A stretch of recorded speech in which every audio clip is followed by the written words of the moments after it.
So let's go to 70.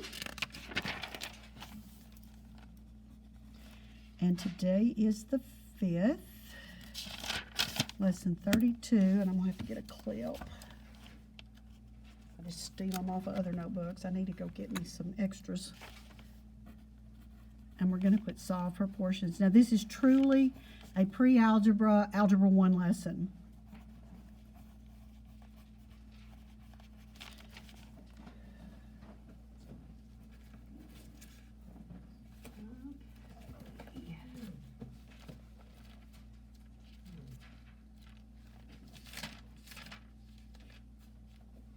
Okay, we're going to do 4 examples.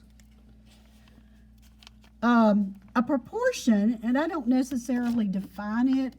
It's off just a little bit. There we go.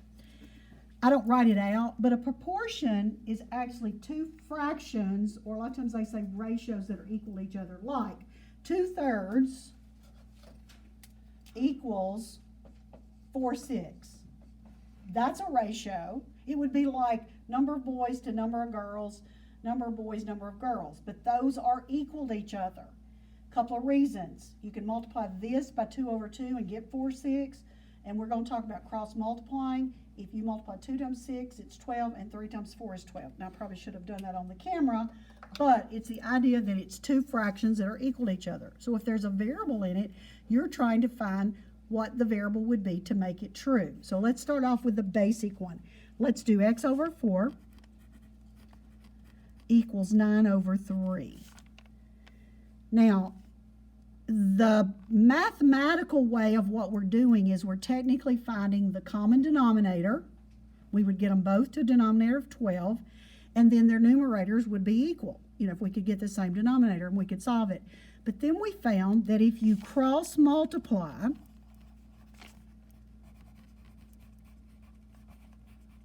you will actually have 2 equal statements. Now, sometimes teachers call it the butterfly method, where you circle these 2 and you circle these 2. Now, I'm going to circle them in my notes because that will make life a little bit easier. Now, I've seen this question on Jeopardy, so I'm going to give you this. I did it to first block today because I'm going to actually call them that. I don't think this would ever be on the ACT, and I don't know why they're called what they are, but the one that's in the upper left and lower right, the x and 3 are they're called the extremes, EXT, just like the word extreme with an S. They're called the extremes. I have no idea where that came from. It's kind of weird. And then the 4 and 9, whatever's in those positions, are the means. So we're going to set the extremes multiplied together equal the means multiplied together. So we're going to put a second step. So we're literally going to write in our notes, we're going to write the extremes. I usually do them first. X times 3 equals 4 times 9. Now, do you have to do that in your classwork? No, but you need to do it in your notes. So you're going to get 3x equals 36. It's just arithmetic. Divide by 3. And you get x equals 12. You have to show the work on your classwork. You have to write the problem. You have to at least show this step. If you skip that step, that's your business, but I will not accept just an answer. I want to see your work. You're going to see why in just a second. You probably have 2 or 3 of those. You don't have that many of those. Number 2, throw more algebra in it. Let's do x plus 3 over 3. Equals 2 over 10. Okay, these are the extremes and these are the means. Now, when you multiply a number, a one term times 2 things, if you remember, it's called distributing, and I like to write it like this. I'm going to put the 10 and then I'll put the x plus 3 in parentheses. Equals, and then we'll do the means, which are the 3 times 2. Now, you really, really do need to show that step because that's a lot of work in your head. So be very careful. Now, distribute first. You always get rid of your parentheses first, and you'll have 10x plus 30 equals 6. Subtract your 30. This is a wonderful geometry lesson that is a good Algebra 1, Algebra 2 review.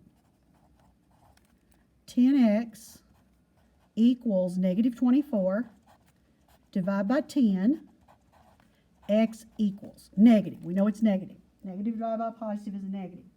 Now, let's talk about how we could write them.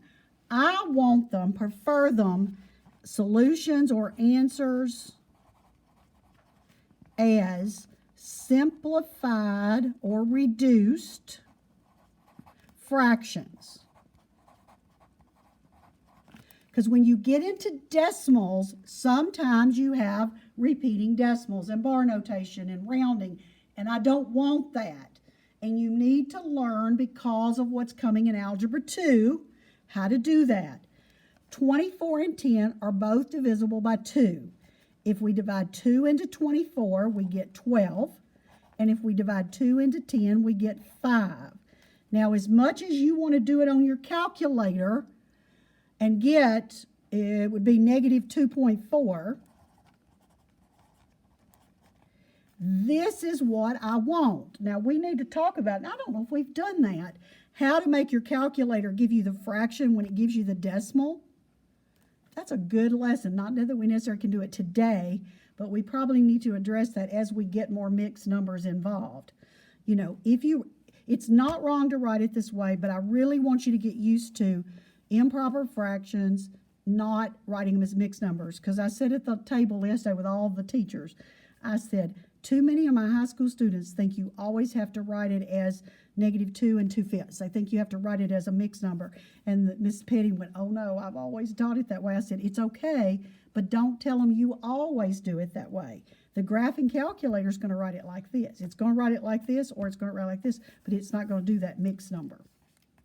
Number 3. 6 over 8 equals p plus 1 over 5p. Okay, and again, I'm circling. That is totally your choice, but I'm going to circle, and I'm going to do the extremes first. I'm going to write 6 times 5p equals, now we don't use dots with, this is called a binomial with 2, with like adding and subtracting. We do 8, and then we do parentheses for our times. Because when you put a dot, it doesn't look like it's multiplying it times both of them. The 8's got to be distributed to both of those. So this is 30p, and this is 8p plus 8. You got to distribute that 8. Now this is one people go crazy on because they don't know what to move. It's easier, y'all want math to be easy, it's easiest to move a variable first. Now, when you've got a p over here with something else, and you've got a p over here with it's just 30p, you need to move that one. It's easier to get rid of this one. Because if you move the 30p over there, then you're going to have to move the 8 back to the other side. You got to do an extra step. So I have 22p equals 8.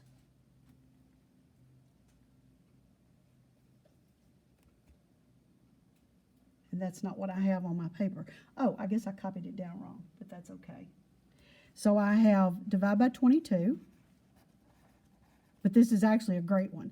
P equals, okay, now will 8 over 22 reduce?